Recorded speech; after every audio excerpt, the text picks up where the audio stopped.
Hi friends, నీలీస్ వరల్డ్కి స్వాగతం. ఈరోజు నేను మీకు టమాటా నిలవ పచ్చడి చేసి చూపించాలనుకుంటున్నాను. అయితే ఇది కొద్దిగా లార్జ్ క్వాంటిటీలో చేస్తున్నాను.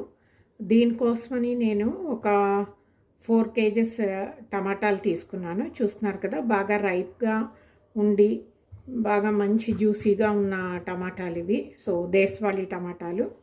వీటిని నేను ఒక 4 kgs తీసుకున్నాను. ఇవి కడిగేసి రాత్రంతా డ్రై చేయడానికి వదిలేసాను. సో వాటర్ అది లేకుండాను ఇలా చేసుకున్నవి ఇవి 4 kgs టమాటాలు. అలాగే దీనికి 4 kgs టమాటాలకి మనం ఒక 400 grams చింతపండు తీసుకోవాల్సి ఉంటుంది. ఈ చింతపండు కూడా పిక్కలు అవి లేకుండా ఇంకా అంత నీట్గా క్లీన్ చేసి పెట్టుకున్నాను. సో ఈ ఫస్ట్ మనం చేయాల్సింది ఏంటంటే, ఈ చింతపండు ఉంటుంది కదా, దీన్ని వాటర్ వేసి బాయిల్ చేయాల్సి ఉంటుంది. ఒక థిక్ బాటమ్ ఉన్న గిన్నె తీసుకున్నాను. దీంట్లోని ఈ 400 grams చింతపండు ఉంది కదా, దీన్ని వేసేసి దీంట్లో తగినంత వాటర్ వేసి దాన్ని మనం బాయిల్ చేయాల్సి ఉంటుంది. సో ఇది ములిగి అంత వాటర్ మనం ఇప్పుడు వేద్దాము.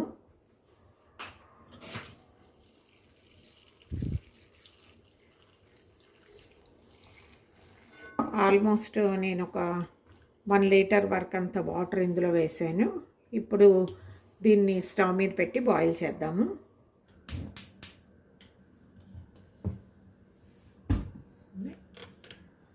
సో ఇది బాయిల్ అయ్యే లోపుని మనం టమాటాలని కట్ చేసేద్దాము. ఇవి కట్ చేసినప్పుడు జస్ట్ ఈ పైన మూడుకుంటున్నాయి కదా, ఇది రిమూవ్ చేసేద్దాము.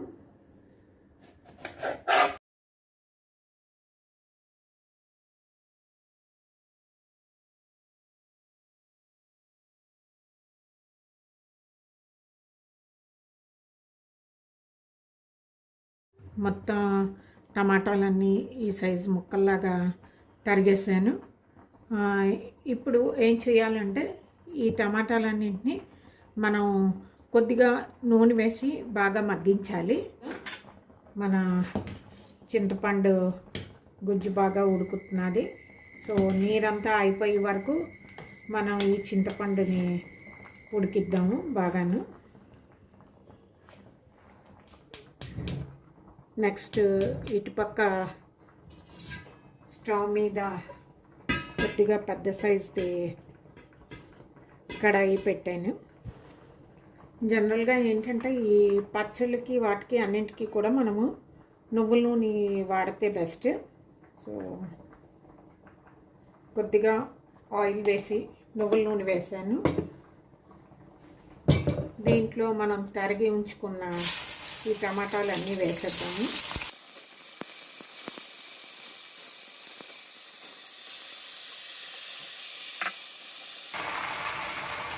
సో ఇంత పై వరకు వచ్చేసాయి కదా, ఇవి కొద్దిగా మగ్గుతున్నప్పుడు వాటర్ అంతా ఇవాపరేట్ అయ్యి ఇవి కిందకి వెళ్తాయి. ఆ టైంలో మనం కొద్దిగా దీన్ని మిక్స్ చేస్తూ ఉందాము.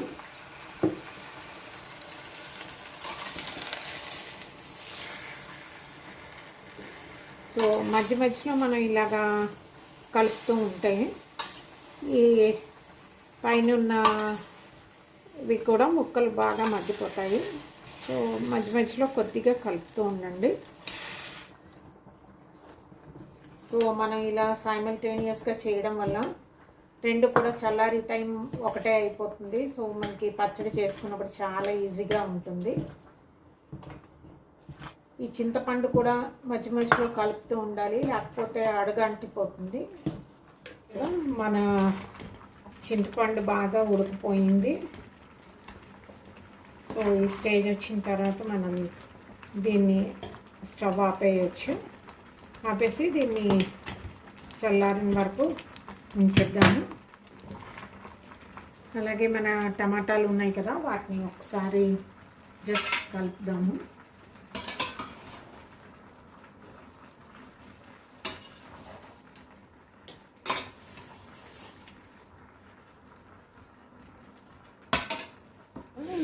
ఇది కొద్దిగా దగ్గర పడడం స్టార్ట్ అయింది. సో ఇంకొక 5 to 10 minutes టైం పడుతుంది ఇంకా దగ్గర అవ్వడానికి. సో పూర్తిగా వాటర్ ఇవాపరేట్ అయ్యే వరకు మనం దీన్ని ఇలాగే ఉంచాలి. సో బాగా దగ్గర పడిపోయింది. సో ఇప్పుడు ఇది బాగా చల్లారేంత వరకు దీనిని స్టవ్ ఆఫ్ చేసి ఉంచేద్దాము. చల్లారిన తర్వాత నెక్స్ట్ ప్రొసీజర్లోకి వెళ్దాం. సో ఇది మనది టమాటాలు చల్లారిపోయాయి. ఇప్పుడు ఇందులో మనము ఈ చింతపండు గుజ్జు ఉంది కదా, ఇది వేసేద్దాము.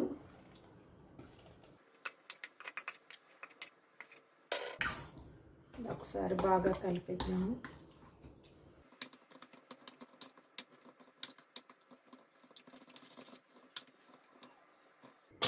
ఇలా కలిపిన దాంట్లో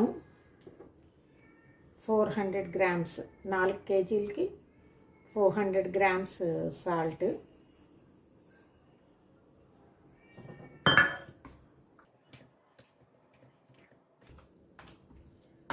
కిలోకి 100 grams అన్నట్టు లెక్క. సో 4 kgs కదా, అందుకని 400 grams సాల్ట్ తీసుకున్నాను. అలాగే ఇందులో 400 grams కారం,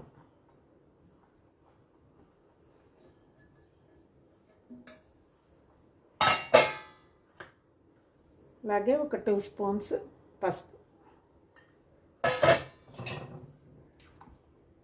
ఇది వేసి ఒకసారి బాగా కలిపేసి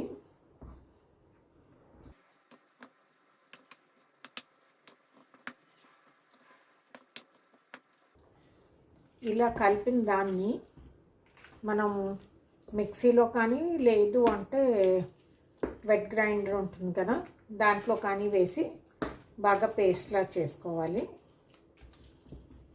సో ఇలాగ మనం మిక్స్ చేసి పెట్టుకున్న ఈ పేస్ట్ ఉంది కదా, దీన్ని కొద్ది కొద్దిగా తీసుకుని మనం మిక్సీ చేసుకున్నాము. మనం కావాలంటే ఇందులోనే కొద్దిగా వెల్లుల్లిపాయలు కూడా వేసుకోవచ్చు. సో నేను కొద్దిగా వేస్తున్నాను, పొట్టు తీసిన వెల్లుల్లిపాయలు వేసి దీన్ని మిక్సీ చేసేద్దాము. సో చూస్తున్నారు కదా ఫ్రెండ్స్, మొత్తం ఇదంతా కూడా పేస్ట్ చేసేయడం అయిపోయింది. సో 4 kgsకి ఓవరాల్గా ఇంత వచ్చింది. ఇప్పుడు నెక్స్ట్ మెంతులు ఆవాలు ఫ్రై చేసి అది పౌడర్ చేద్దాము. ఇప్పుడు స్టవ్ మీద కడాయి పెట్టి ఒక 1/2 కప్ ఆవాలు, ఇది ఒక 1/2 కప్ ఆవాలు, వీటిని బాగా ముందు త్వరగా వేయించేద్దాము. సో ఆవాలు వేగిపోయాయి.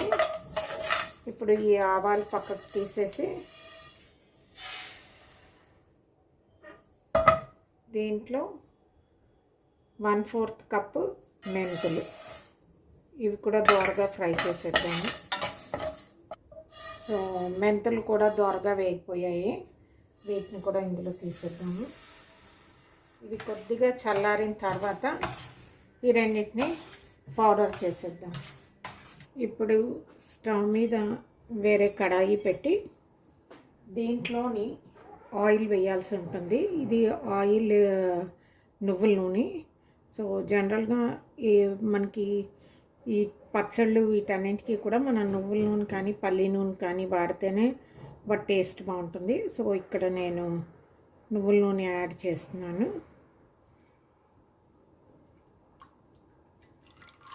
సో పచ్చళ్ళకి కొద్దిగా ఎక్కువ నూనె వేయాల్సి ఉంటుంది, అందు గురించి నేను 750 ml నువ్వుల నూనె తీసుకున్నాను.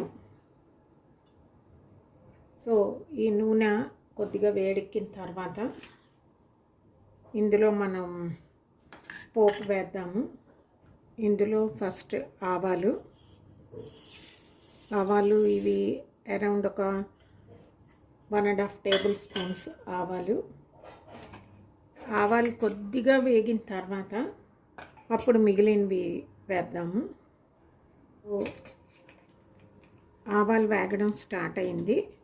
ఇప్పుడు ఇందులో మనం ఒక 1/4 కప్ శనగపప్పు, అలాగే 1/4 కప్ మినప్పప్పు, ఒక 1.5 టేబుల్ స్పూన్స్ జీలకర్ర, ఇంకా వెల్లుల్లిపాయలకి పర్టికులర్గా లెక్క ఏం లేదు, వాళ్ళ ఇష్టాన్ని బట్టి వేసుకోవచ్చు. సో ఇవన్నీ వేసి బాగా పోపు మంచి కలర్ వచ్చే వరకు వేగనీయాలి.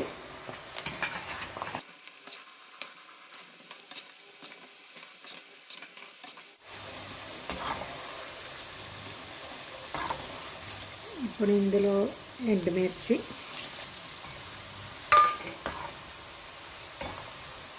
అలాగే ఇంగువ,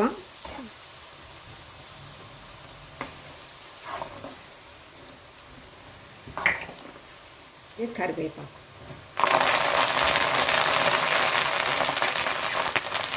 ఇవన్నీ వేసిన తర్వాత మనం ఈ పేస్ట్ రెడీ చేసి పెట్టుకున్నాం కదా, ఈ పేస్ట్ని ఇందులో వేసేయాలి. ఈ టమాటా, ఇంకా చింతపండు, కారం, ఉప్పు, పసుపు ఇవన్నీ వేసి మిక్సీ చేసింది ఉంది కదా, ఇదంతా కూడా ఇందులో వేసేయాలి.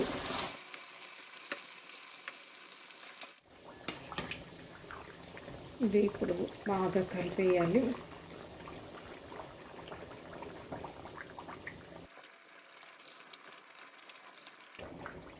ఇలా జస్ట్ ఒక 5 మినిట్స్ మనం ఈ ముద్దతోటి దీన్ని వేగనివ్వాలి. సో అప్పుడు దీంట్లో మాయిశ్చర్ ఏది ఉన్నా కూడా అది పోతుంది. దానివల్ల ఏంటంటే మనకి పచ్చడి ఎక్కువ రోజులు నిల్వ ఉంటుంది. సో ఇలా బాగా కలిపేసి,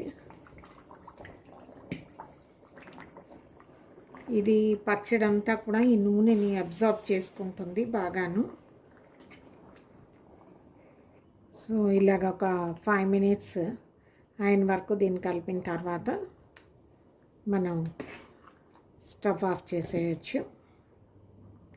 దీని కాస్టింగ్ వైజ్ వచ్చేటప్పటికి మీరు మొత్తం దీని మీద ఎంత ఖర్చు పెట్టారు అన్నది క్యాలిక్యులేట్ చేసుకుని దానికి ఒక 30% మీరు యాడ్ చేసుకుని దాన్ని మీరు సేల్ చేయాల్సి ఉంటుంది. అప్పుడే మనకి కొద్దిగా ప్రాఫిట్ అన్నది వస్తుంది. ఇప్పుడు లాస్ట్లో మనం ఈ మెంతి పౌడర్ ఏదైతే రెడీ చేసి పెట్టుకున్నామో ఇది ఇందులో వేసేయాలి. స్టవ్ ఆపిన తర్వాత మళ్ళీ ఒకసారి బాగా కలిపేయాలి. ఇది బాగా చల్లారిన తర్వాత మాత్రమే మీరు కంటైనర్లోకి తీసుకోవాల్సి ఉంటుంది. సో ఇది బాగా చల్లారి వరకు దీన్ని ఇట్లాగా ఈ కడాయిలోనే ఉంచేయాలి. సో ఇది ఫ్రెండ్స్ ఈరోజు వీడియో. హోప్ మీ అందరికీ నచ్చుంటుంది అనుకుంటాను. నచ్చితే నా వీడియోని లైక్ చేయండి, అలాగే షేర్ చేయండి, నా ఛానల్ని సబ్స్క్రైబ్ చేసుకోండి. మళ్ళీ ఇంకో రెసిపీతోటి మీ ముందుంటాను. అంతవరకు సెలవు. నమస్తే.